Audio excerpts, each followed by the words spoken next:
Avanzando con el módulo 4, que es visibilidad, vamos a tocar los siguientes temas. ¿Qué es el concepto de meteoro? ¿Cuál es el concepto de visibilidad horizontal, vertical y oblicua? Que para ello les voy a mandar por mail un archivo PDF para profundizar en más. ¿Qué fenómenos son los que reducen la visibilidad tanto en suspensión o como en forma de precipitación? Y las reglas a tener en cuenta. Antes que nada, y empezar a explicar qué son los fenómenos que reducen la visibilidad, vamos a primero, por lo básico, ¿qué es un meteoro? Se entiende por meteoro cualquier fenómeno físico distinto de una nube que se observa en la atmósfera o en la superficie de la Tierra y se distinguen en 4 grupos fundamentales, según su naturaleza. Tenemos los hidrometeoros, los litometeoros, fotometeoros y por último los electrometeoros. Los hidrometeoros se refieren a todas las formas posibles de presentarse el agua atmosférica exceptuando la nube. Así que es básicamente cómo se manifiesta el meteoro a través de una forma acuosa.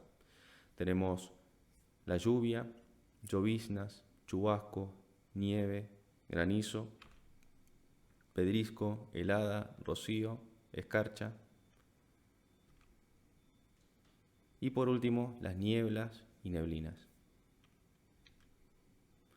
Los litometeoros. En este grupo se recogen los conjuntos de partículas que en su mayor parte son sólidas y no acuosas. A diferencia de los hidrometeoros, estas son partículas sólidas. Está la bruma o calima. Tenemos polvo, humo, ventisca seca, que es esto. Sí, que es un conjunto de partículas de nieve levantadas por el viento. Tormenta de polvo y remolino de polvo. Están los fotometeoros, que son fenómenos luminosos producidos por la reflexión, refracción, difracción o interferencia de la luz solar o lunar. Tenemos dos tipos. Tenemos los arcoíris, halos y coronas, que son los más comunes. Después tenemos el espejismo. Bueno, acá tenemos un arcoíris, una corona y un halo. Después tenemos el espejismo, que se fundamenta en la curvatura que sufre un rayo de luz al atravesar las capas de aire de distinta densidad. Por ejemplo, cuando las capas más bajas están sobrecalentadas. Es un típico fenómeno que se puede ver cuando las temperaturas son elevadas. Por último, los electrometeoros son manifestaciones visibles o audibles de la electricidad atmosférica. Se traducen en tormentas y relámpagos. La tormenta, tenemos el relámpago, que es justamente el rayo que no toca el suelo, ¿sí? Después tenemos los truenos, que es justamente el estruendor del ruido que produce cuando el rayo atraviesa las masas de aire y genera esa onda de sonido tan fuerte, conocido como trueno. Tenemos el fuego de San Telmo, que son descargas luminosas que emanan de objetos diversos, incluso en algunas circunstancias en la punta de los dedos. Y por último tenemos las auroras polares, que aparecen en la alta atmósfera. Esto es producto de una interacción que se produce entre las eyecciones de masa coronal que vienen del Sol, que una vez que llegan hacia la magnetósfera, estas a través de sus isolíneas se van hacia los polos y se manifiestan tanto en el polo norte como en el polo sur a través de estas luminosidades que se forman por la interacción que hay entre la radiación que ingresa en esos niveles junto con los gases que hay en ese nivel. En ese caso sería el ozono. En resumen, a lo que nosotros nos interesa son este grupo. Los hidrometeoros y los litometeoros son los que nos afectan la visibilidad en cuestiones aeronáuticas, ¿no?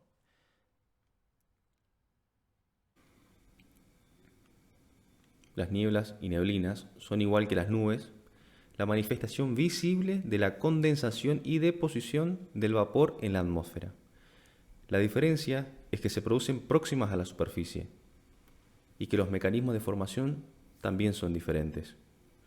La visibilidad es la mayor distancia a la cual un cuerpo negro de dimensiones adecuadas puede ser visto y reconocido sobre el cielo cerca del horizonte, y que en los casos de las observaciones nocturnas podrían ser vistos y reconocidos si la iluminación general fuese incrementada hasta la intensidad normal diurna. La visibilidad, esto, bueno, lo recuadré acá en amarillo para que quede clarísimo.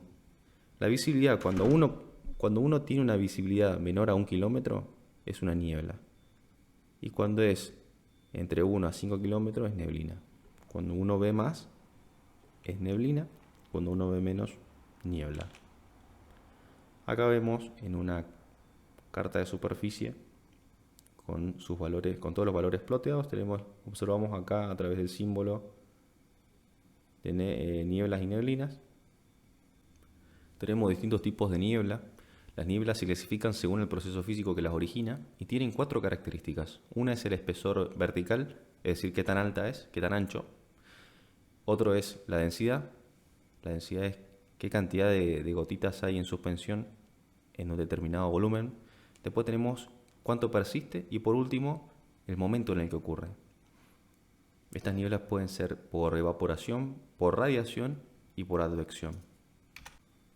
Nieblas de evaporación se producen cuando se evapora agua en el aire frío. El aumento del contenido de vapor en el aire se puede producir cuando una corriente de aire frío y seco fluye sobre una superficie de agua de mayor temperatura. El vapor se eleva y al mezclarse con el aire frío condensa y forma la niebla.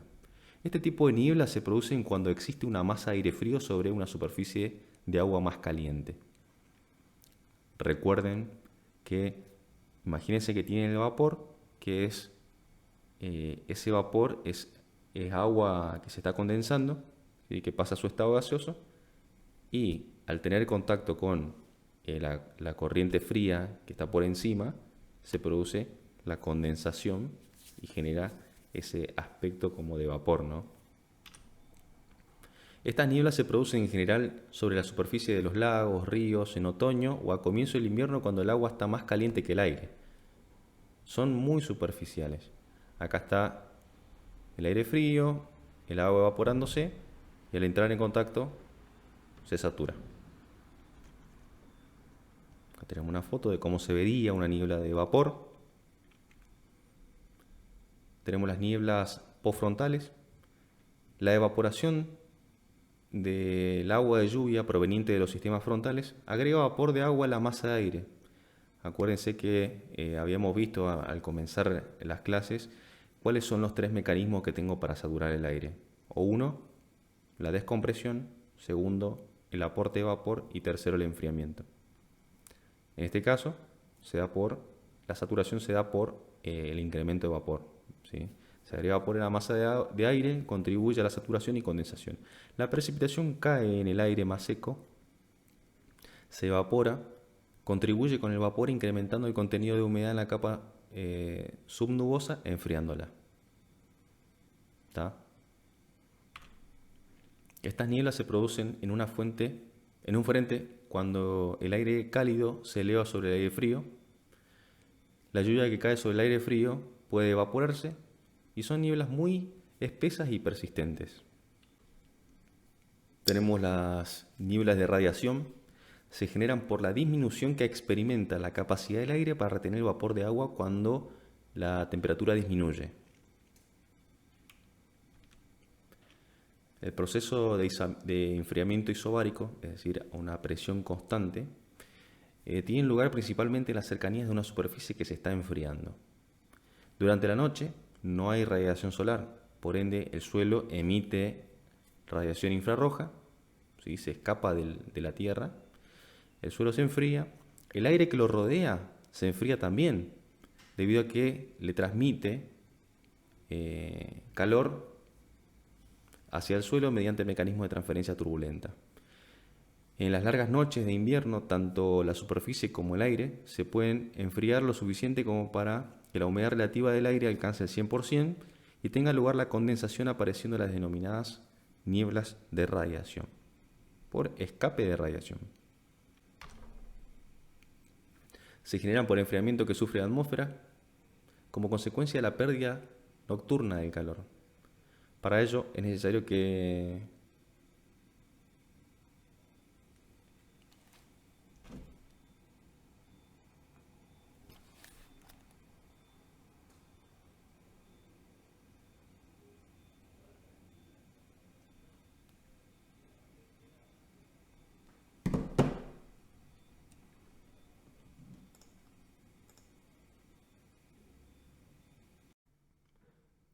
se generan por el enfriamiento que sufre la atmósfera como consecuencia de la pérdida nocturna de calor. Para ello, es necesario que el cielo esté casi claro o claro y que las velocidades de los vientos sean muy bajas, entre 3 a 13 kilómetros por hora, con una humedad relativa alta.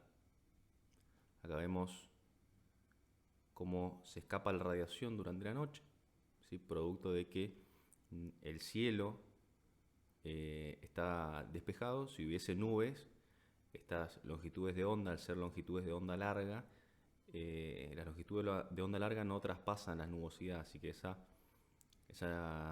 energía que es emitida es devuelta hacia la superficie de la Tierra, y eso genera el efecto invernadero. Y es por eso que en una noche con nubosidad es casi imposible de que se generen nieblas de radiación. Estas nieblas ocurren preferentemente en invierno y en general se disipan 1 o 2 horas después de la salida del sol. ¿Por qué después de la salida del sol? Porque una vez que empieza a pegar la radiación solar, la temperatura empieza a aumentar y empieza a abrirse la brecha entre la temperatura del punto de rocío, que es la que estaba saturada a la madrugada, empieza a separarse, y al separarse empieza a condensarse toda la radiación, se empieza a disipar, ¿sí? Por el aumento de temperatura. Es como que la atmósfera vuelve a reabsorber la humedad. Tenemos también las nieblas de ladera. Se generan cuando el aire es forzado a ascender por la ladera, enfriándose adiabáticamente, lo cual puede resultar en saturación. Las condiciones de la atmósfera deben ser estables de ladera abajo, es decir, tiene que haber un anticiclón, una subsidencia en capas bajas. Acá vemos que del lado barlovento de esta montaña se genera nubosidad. La nubosidad, la masa de aire húmeda y cálida asciende, se descomprime, enfría, genera nubosidad. Una vez que pasa a sotavento, el aire se calienta y disipa toda la nubosidad que pudiera llegar a... toda la humedad que tiene esa masa directamente se seca, ¿no? Nieblas de valle se genera cuando el aire en las laderas se enfría, usualmente por enfriamiento radiativo. El aire se vuelve más denso que su entorno y decanta hacia el centro del valle, lo cual resulta en una pileta de aire frío en el valle que, si alcanza la temperatura de rocío, satura y se forma la niebla.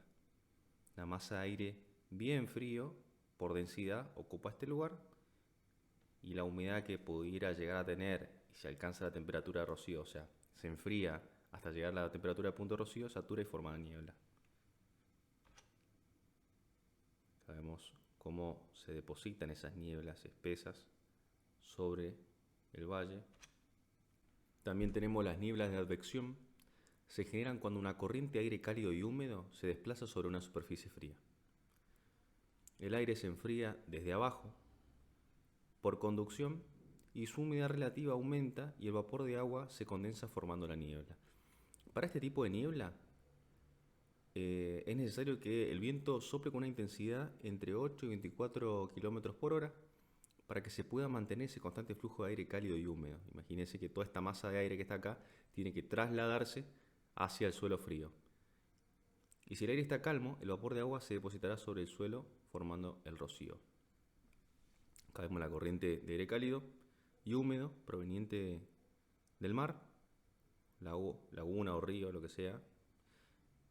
Una vez que entra en contacto con el suelo, que está considerablemente mucho más frío y esa temperatura es justamente la del punto de rocío de la masa que está entrando, se satura y genera la niebla de advección.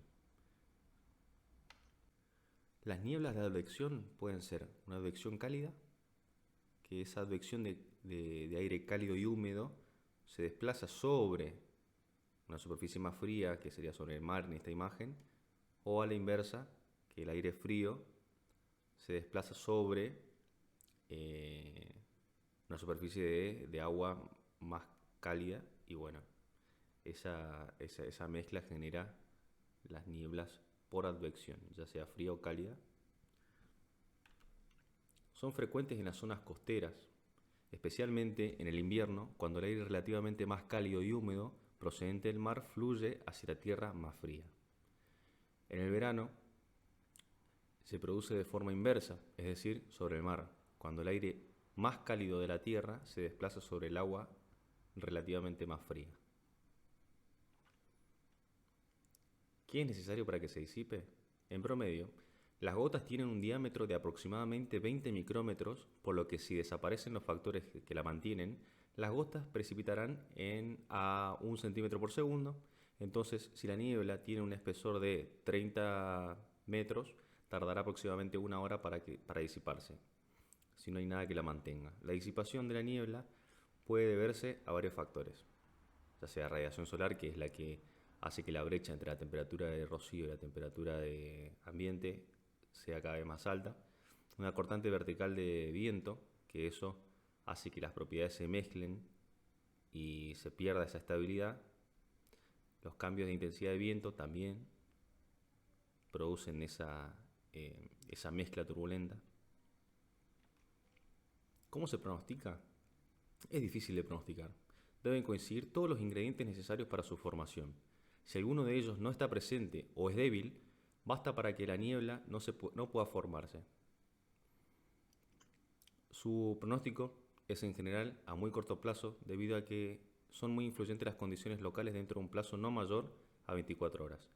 Las condiciones sinópticas más propicias para su formación es la presencia de un sistema de alta presión en niveles bajos que ayuda a generar las condiciones necesarias, aunque no todos los sistemas ocasionarán nieblas. Acá tenemos, por ejemplo, un anticiclón que está ingresando, como en su centro sería en realidad, el centro del anticiclón de 1020, está situado acá. Imagínense el resto de las isobaras. Como no hay isobaras acá graficadas, se estima que los vientos son calmos, a no haber apretamiento.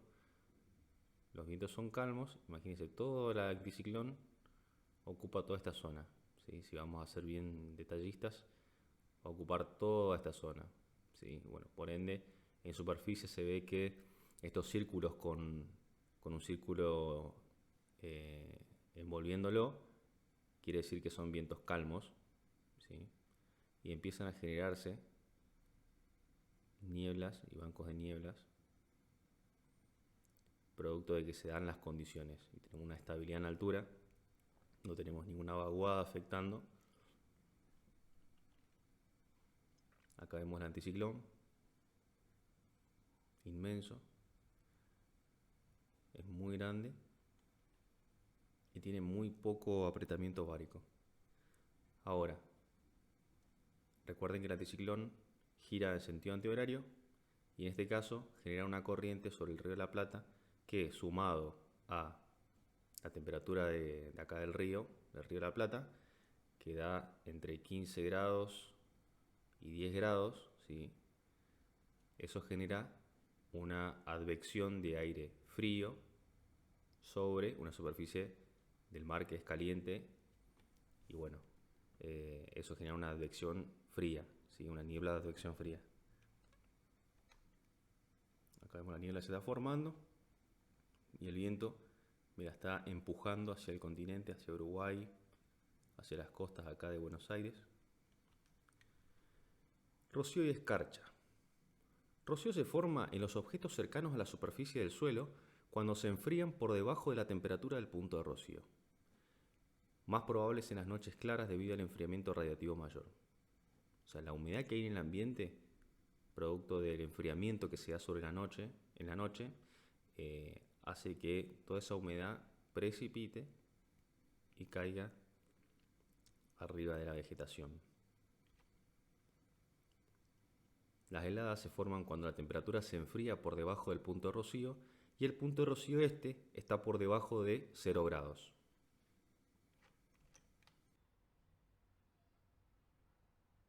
Tenemos rocío y escarcha.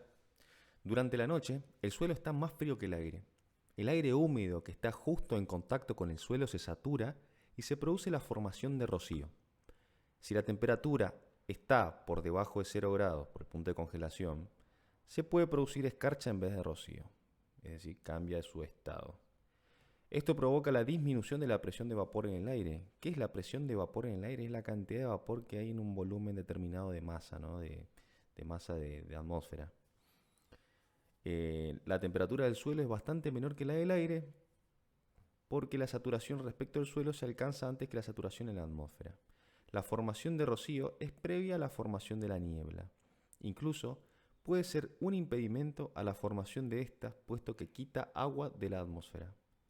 Es decir, si cae rocío, digo, ¿qué se va a condensar en los núcleos de condensación si ya la mayor parte del vapor de agua que había se condensó?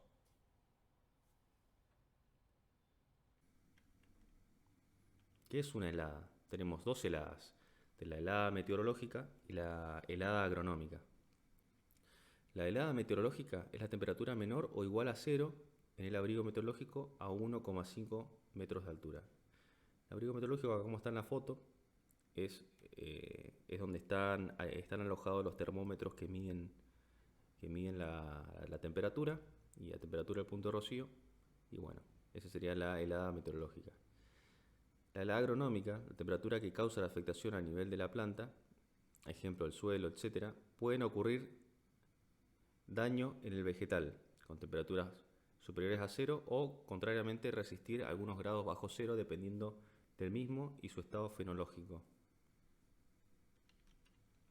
Existen tipos de heladas que, de acuerdo a sus causas, se pueden clasificar en advectivas o radiativas. Las advectivas, el viento sopla con temperaturas bajo 0. Estas no se pueden combatir. En cambio, las radiativas, que no hay viento, el cielo es despejado y se enfría el suelo y el aire que está debajo, eso quiere decir que hay una inversión térmica, es decir, que a ras del suelo tengo muy bajas temperaturas y a medida que me voy alejando del suelo en altura, va aumentando la temperatura. Que eso sucede a la inversa de lo que debería suceder. Cuando el gradiente térmico de temperatura, una temperatura normal, una atmósfera normal estándar, la temperatura baja con la altura.